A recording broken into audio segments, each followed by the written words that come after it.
Muito boa tarde. Nós estamos aqui no 21 de novembro de 2019. São 16 horas, programa Um Dia Novo. Eu sou Lígia Zottini do Voices e diretamente aqui da Rádio Geek em São Paulo nós estamos conduzindo a 17ª edição do programa Tecnomagia. Aquele programa que combate o efeito Black Mirror. E nós estamos aqui hoje com a nossa querida Solange Luz. Bom, Solange é conhecida lá no Voices, é a nossa content, mas a gente gosta de chamar ela de The Queen of Words, né? Ela é a rainha das palavras. Por muito tempo achou que era só escrita, mas na verdade ela realmente tem essa dominância na palavra falada também. E veio trazer um dos temas que ela está trabalhando no mercado, enfim, nos lugares, nas empresas, nas escolas, que é sobre acesso, né? O nome do programa hoje é Futuro e Acesso, porque dividimos o mesmo espaço, mas não dividimos o mesmo tempo. O futuro não chega para todo mundo. E quem quiser fazer perguntas pra gente ao longo do programa, pós-programa, quando escutar e quiser falar com a gente, é só mandar pro WhatsApp da rádio, que é o 11 9 7313 6617, com seu nome completo, que a gente responde ou ao vivo ou a posteriori, seja eu ou seja o convidado. Mas só, uma honra ter você aqui. Eu queria muito que você contasse um pouco, né, a sua trajetória sobre acessos futuros e, enfim, conduzir daí. É uma honra estar aqui com você. Eu que agradeço. Para mim é uma honra gigante estar nesse ambiente, que eu já sou fã da Rádio Geek. Eu gosto de me apresentar dizendo que eu sou administradora por formação, mas technology por paixão, né? Eu amo tecnologia, eu amo educação e amo principalmente essa nova economia que a gente vive, que é a economia de acesso. E minha trajetória começou na faculdade, né, com um grupo de alunos, a professora Lígia. Aí a gente ficou tão encantado com tudo que a gente aprendeu, com todas as possibilidades que a gente teve de acesso mesmo, de poder construir o nosso próprio futuro, né, porque o futuro serão muitos. E a gente ficou tão encantado com isso que a gente queria passar para outras pessoas, que todo mundo tivesse acesso, e principalmente de onde eu venho, né? Venho de comunidade, de periferias, que o público que ali vive também tivesse acesso a essas coisas. E a gente começou esse ecossistema chamado Voicers, né? Uma startup de educação tecnológica. E foi tudo muito tão louco, assim. Eu falo que o fluxo da vida, ele é muito louco. Tudo que a gente se disponibilizou a fazer, em dar acesso, a gente começou a receber de volta o melhor do outro, né? É muito interessante isso. E assim, eu acho que eu quero que você explore com alguns exemplos, porque eu tenho os meus, eu acho que cada um dentro do ecossistema tem os seus, mas eu queria muito escutar os seus, né? Porque você fala, é muito forte essa figura do acesso. Não é um acesso que você fala colonizador, não é um acesso demarcador. Acesso não é isso. E eu gosto demais do que você faz dentro de acessos. Eu falo que futuro, tecnologia, acesso é uma via de mão dupla. Todo mundo recebe e todo mundo pode doar também. E isso que é incrível. Então, conforme a gente foi disponibilizando conteúdo, pesquisa, palestra, eu fui recebendo também acesso a pessoas incríveis, né? Mentes, pessoas que eram minha mentora, que eu admirava, de repente estava no palco palestrando comigo. E a gente foi pra Globo, foi pro Facebook, foi pro Google. Participei de 2 edições da Comic Con, Fashion Week. E não é um acesso, Lígia, que eu falo de caridade, por exemplo, né? De assistencialismo. É um acesso diferenciado, não é só uma questão financeira. Quando a gente foi participar da São Paulo Fashion Week, um evento de moda que não fazia parte da minha realidade, eu não fui só ao evento. Eu tive acesso a uma das criadoras do evento e eu entendi moda a partir do olhar dela. É esse tipo de acesso que eu falo, é essa nova economia que a gente vive, é incrível. E aí, desse lugar, você vem fazendo esse semestre um trabalho muito bacana sobre tecnologia e favela, tecnologia e comunidades. Conta um pouco mais, porque eu acho que a gente sempre olha, eu acho que quando você falou no Hacktown, em setembro, você emocionou muita gente. E não emocionou desse lugar assistencial, porque essa não é você. Você é uma pessoa com muito sucesso, com muitos talentos. Você emocionou pelo fato de ter alguém fazendo essas pontes, entendeu? Essa foi a grande emoção que foi gerada ali. Que você existe e que tem esse olhar. porque você conta lá quando você fez algumas perguntas para as crianças, o lance de poder ser o que quiser ser, mas a sua escolha, livre-arbítrio. Enfim, vai por aí, porque acesso de verdade tem a ver com trabalhar essas dimensões. Não é ir lá e levar só a tecnologia, ela é importante. Mas ela é importante não na tecnologia em fim, ou em si. Ela é importante pelo que você recorta, entendeu? Porque você dá escolha para quem tá lá escolher. E aí o acesso se torna um acesso mais genuíno. Mas vai por aí. Eu brinco que lá na faculdade eu tive professores incríveis, né? E um professor, ele fez a seguinte afirmação para mim: o livre-arbítrio é limitado. Eu não tinha entendido aquilo. Para mim, o professor tava doido. Mas quando eu fui tendo acesso às tecnologias exponenciais que a gente tem hoje, blockchain, computação quântica, inteligência artificial, todas as realidades virtuais aumentada, mista, eu entendi que antes eu achava que eu tinha opção de escolha, mas era limitada entre A e B, C. Hoje eu tenho zilhões de possibilidades, né? É o mundo sobreposto, né? A gente sai do mundo binário e vai para o mundo realmente com diversas opções. E quando eu entendi isso, e muito mais do que isso, quando eu entendi que eu já tinha dentro de mim o poder da tecnologia. Porque tecnologia não é só programação, né? Tecnologia envolve habilidades, envolve arte, envolve cultura. Quando eu entendi que isso já era um potencial de mim, de dentro de mim, da minha essência, da comunidade onde eu vivo, porque quando a gente pensa em favela, culturalmente, a gente tende a achar que é um ambiente hostil. Verdade. Onde tem muitas coisas ruins. Então, a gente sempre remete favela à criminalidade, à violência. E parece que lá não tem nada de bom. E por muito tempo eu acreditei nisso. Até que, através de um acesso, eu tive oportunidade de assistir um documentário chamado Visionários da Quebrada. Maravilhoso. Maravilhoso. História ali de 10 empreendedores de comunidade. E eu comecei a ver o potencial que essas comunidades têm, mas que ainda não foi valorizado. E nós, dentro da comunidade, ainda não entendemos esse potencial. Então, esse é o meu trabalho aí, desde agosto para cá, é de fazer essas pontes para que realmente o futuro seja construído de todos os lados, tanto nos grandes polos tecnológicos, quanto dentro das periferias, que são hubs de criatividade, de inovação muito grande. Eu queria que você desse mais exemplos, porque a sua palestra é bem bacana e enfim, as pesquisas que você tá fazendo hoje, desenvolvendo, a pesquisa que traz educação, a educação que traz a pesquisa, porque quanto mais acesso você tem, mais robusto é essa sua visão e mais você consegue trazer, que você fala exatamente essas tecnologias. Qual é o paralelo do blockchain nos polos tecnológicos e do blockchain nas comunidades? Me dá alguns exemplos para o pessoal que está acompanhando a gente conseguir descer. E eu acho que você faz isso de forma muito clara. Sim. Blockchain, por exemplo, quando a gente começa o estudo de blockchain, a gente tem que entender que a base dele, a estrutura inicial dele é a confiança. Então, todos os intermediários vão deixar de existir, porque vai gerar ali realmente uma economia de confiança. Isso nas comunidades já existe desde os primórdios. Quando a gente tem lá o barzinho da Dona Maria que vende fiado, né, que tem a conta no Pendura, aquela comunidade já vive uma rede de confiança muito grande.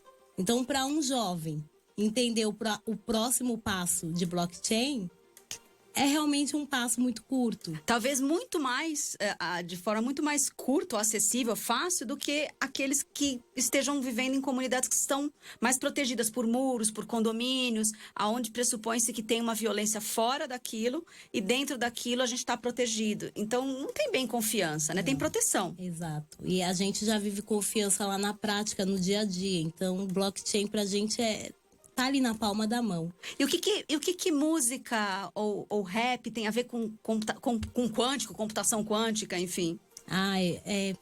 Computação quântica, assim, eu fico apaixonada de fazer esses paralelos, né? Porque quando a gente entende que o supercomputador quântico da IBM tá lá a menos 200 graus, isolado, porque o pulso do nosso coração pode influenciar.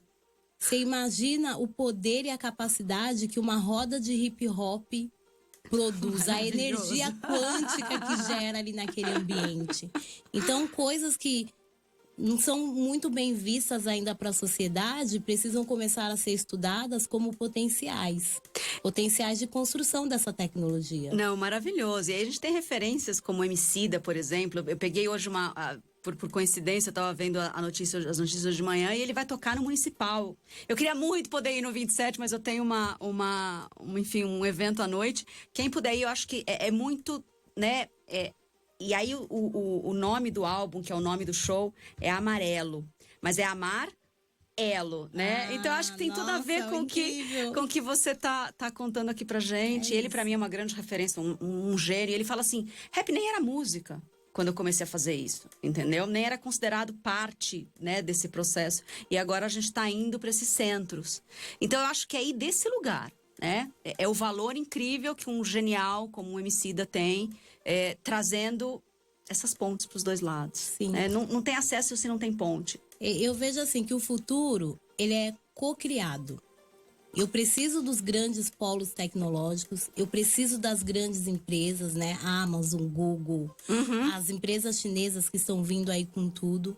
Mas eu também preciso da criatividade, da inovação que tem nas comunidades. Eu tenho exemplos, por exemplo, na favela do Paraisópolis, tem um bistrô chamado Bistrô na Laje. Queremos muito ir. É incrível, assim, você vê o poder que eles têm de mudar o entorno. Que eles plantam a própria comida, então é um ambiente que tem comida orgânica, acessível e barata.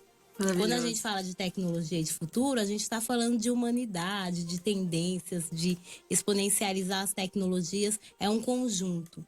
Quando a gente não faz essas pontes, a gente vai ter gaps de futuro. E aí vem na frase do título desse programa, né? Que a gente divide o mesmo espaço, planeta Terra, cidade de São Paulo, não divide o mesmo tempo.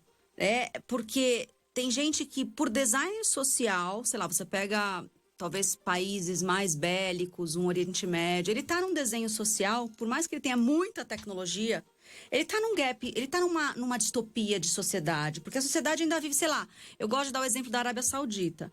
Ela deu a cidadania para a robô Sofia. Eu não sei se eu posso chamar de cidadania o que as mulheres naquela região têm, entendeu? A gente pode discutir cultura até amanhã. O fato é que eu acho que Sofia tem mais cidadania naquele país do que o resto das mulheres, na minha concepção. Né? Por toda a forma que elas vivem num tempo, sei lá, talvez 200 antes de Cristo. Estou cobrando aqui, não sou expert em cultura árabe, mas olhando assim, me parece que a gente não divide o mesmo tempo no planeta. E tem alguns que tem a ver com gap de infraestrutura mesmo, de acesso a essa infraestrutura. Foi desenhado também para que talvez perifericamente o futuro chegue mais lento. Sim. Né? E periférico pode ser favelas e centros urbanos, pode ser capitais interiores, pode ser regiões como a Sudeste e outras regiões, porque eu estou viajando muito o Brasil, e a gente percebe, né, que não chegou ainda o que a gente está vivendo aqui em São Paulo. E como é que você entende esse lugar? Como é que a gente pode, de repente, aumentar o acesso? O que você tem na sua mente pensando para aumentar esse acesso? Trazer o povo... Não puxar eles para o presente, mas dar escolha. Porque eu acho que também não é assim, vamos para 2019, do meu 2019. Não, tá aqui o acesso do que em 2019 tem nos grandes centros. Você escolhe vir? Porque tem gente também que não vai querer. E pode ficar no 2019, talvez não parecido com o nosso. Desde que seja uma escolha. Uma escolha. Né? Eu gosto muito dessa sua fala. Olha, eu gosto muito de citar Boaventura, um sociólogo. Ele comenta dessas divisões que existem, né? Que são as linhas abissais, são muros e não são muros físicos, né? São muros invisíveis que vão separando sociedades, separam níveis de conhecimento, nível de estrutura, enfim... diversos universos, né? E aí eu quero chamar a atenção, assim, para as pessoas que estão à frente, que são líderes hoje, que têm o poder de fazer de diminuir essas distâncias, né? De derrubar essas barreiras. Então, eu cito muito alguns exemplos que eu vivo. Lá na minha comunidade, eu não posso pedir um Uber, porque é um local de periculosidade, isso.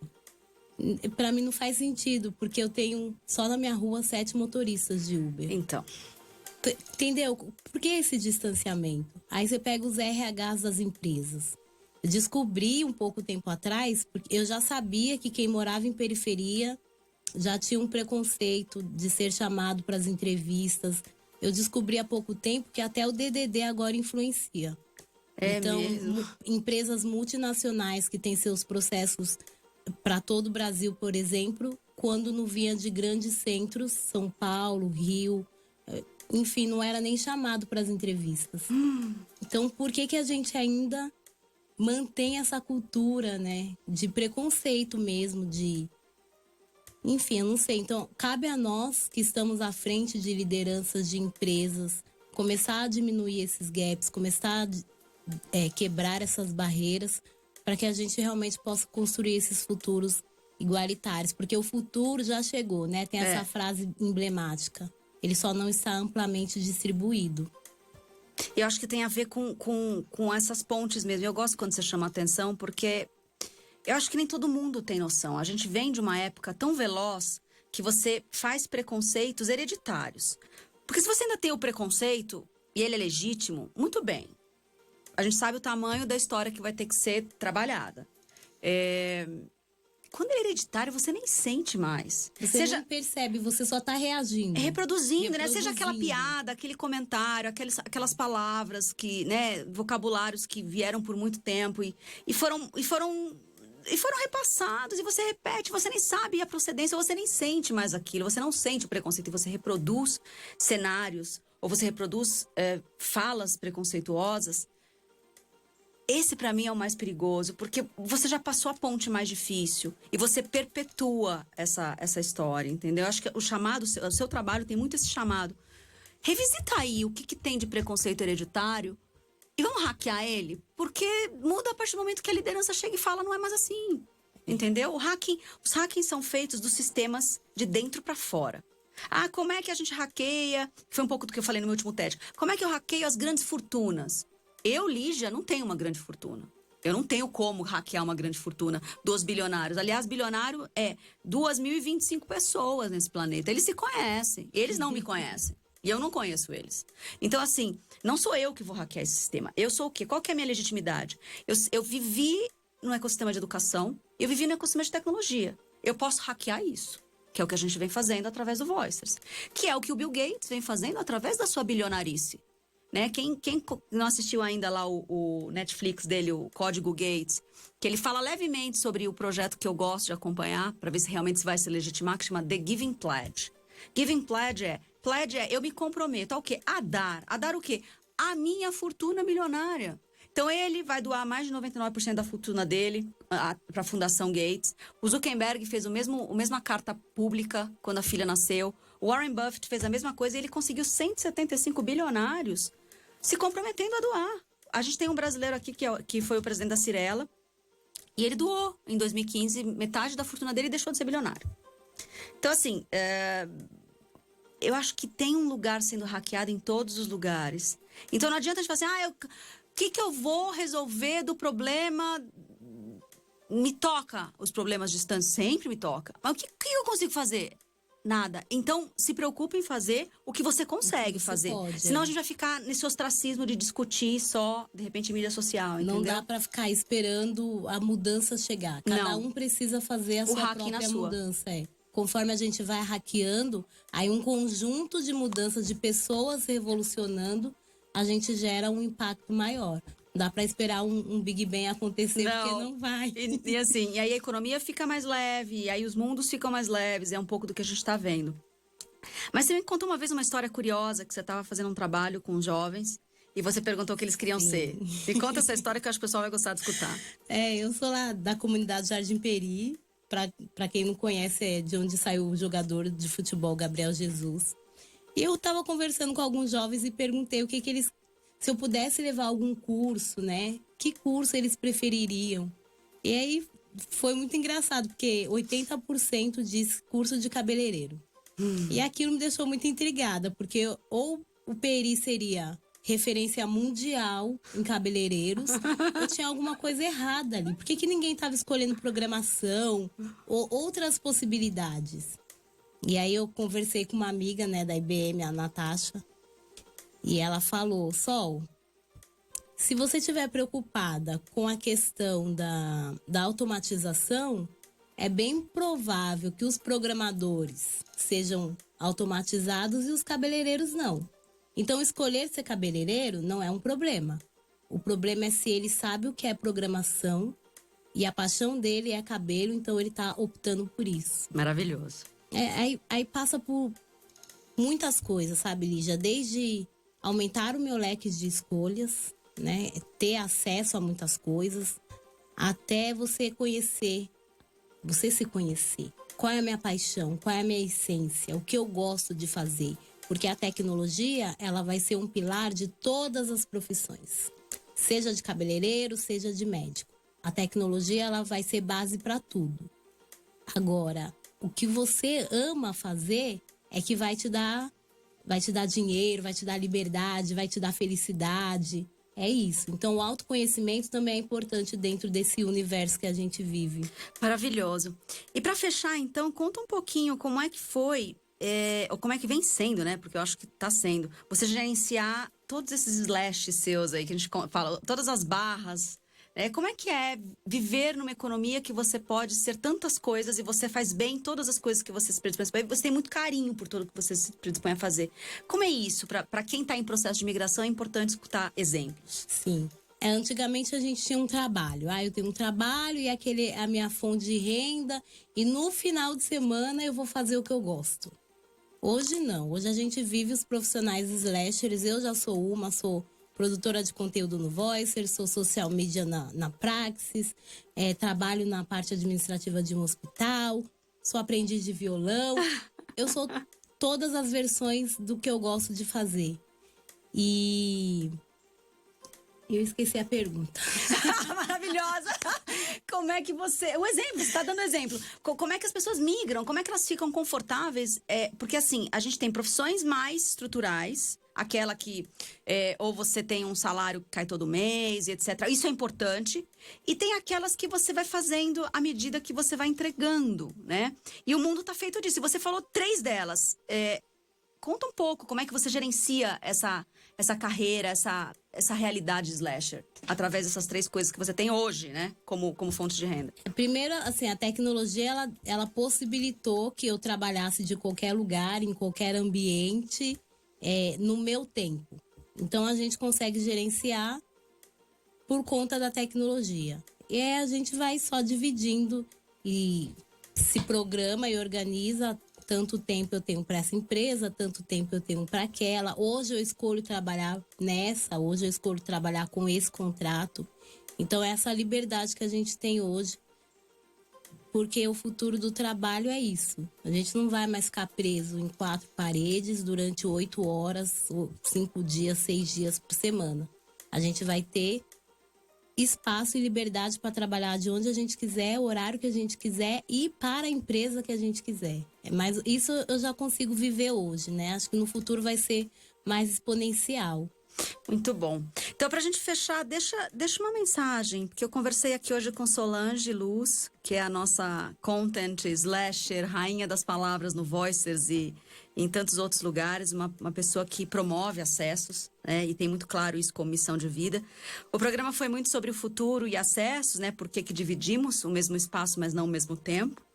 E eu queria que você desse essa mensagem final, Sol, de quem está não só a juventude, não só seja central ou periférica, mas quem está se sentindo preso num presente passado. O que você diria para essa pessoa hoje começar a migrar para futuros mais desejáveis, da versão dela mesma? Eu gosto muito de uma frase que tem no livro do Thiago Matos, Vai Lá e Faz, que diz: passarinho criado em gaiola acha que voar é doença. Então, por muito tempo, nós somos recriminados pela sociedade de que jovem periférico é perigoso, não tem vez, não tem inteligência, não tem capacidade. Então, nós sempre fomos muito hostilizados, né? A partir do momento que você entende o seu potencial, que você quebra essas barreiras, que você se enxerga como humano, como qualquer outro, independente do lugar que você vive, você... Não que você ganha asas, porque você já tinha, mas você aprende a usá-las. E aí o voo é só alçar voo, sabe? Aí já não existe mais fronteiras, não existe mais barreiras, não existe mais região. A gente passa a ser morador do mundo, porque é o que todo mundo é. Então, minha mensagem hoje para você que é de periferia, que é de comunidades, seja nos bairros de São Paulo, sejam em regiões afastadas do Brasil, vocês têm asa, têm potencial, têm criatividade, às vezes muito maior e melhor. E eu não tô falando melhor de humano, eu sou melhor do que o outro. Tô falando de capacidade, de essência mesmo. Vocês têm um potencial muito grande. Não deixe que outros minem isso de vocês. E também tem uma mensagem pro outro lado, né? Pro outro grupo. A gente tá no mesmo barco. A gente está construindo um futuro ainda. E a gente pode dar as mãos e construir juntos. Então, começar a olhar as periferias, as favelas, as comunidades, não como um ambiente hostil, mas como um rugby de criatividade mesmo. Maravilhoso. Eu escutei uma frase hoje de manhã que falava assim, que cada mente é um mundo. Um mundo imersivo. As realidades imersivas acontecem na mentalidade de cada um. E se você não traz todos esses mundos, você não está podendo potencializar o que um planeta poderia realmente ser, né? Então, acho que vai na sua linha. E quem escutar e quiser ter uma referência, porque eu acho que para fazer as pontes, para passar as pontes, é mais fácil com alguém que sabe o caminho, né? Eu acho que é muito fácil a gente encontrar aqueles que apontam e dizem não pode, não é para você. Eu acho que as pessoas têm que te ter como essa referência, né? De pessoa que vai dar o acesso, dizer como, né? Mostrar o caminho das pedras, ajudar a que as pessoas atravessem essas pontes. Então, procure Solange, por favor. Eu acho que essa é a missão dela. Eu tô aqui à disposição, Facebook, Instagram, LinkedIn, Sol de Luz. É fácil de achar. Sol e luz, cara, não tem como não enxergar essa mulher. Então, a gente falou aqui com ela, Solange Luz. Muito obrigada pelo programa. Semana que vem nós temos mais um programa, dia novo, quinta-feira, às 16 horas, diretamente aqui da Rádio Geek em São Paulo. Muito obrigada. Obrigada, gente.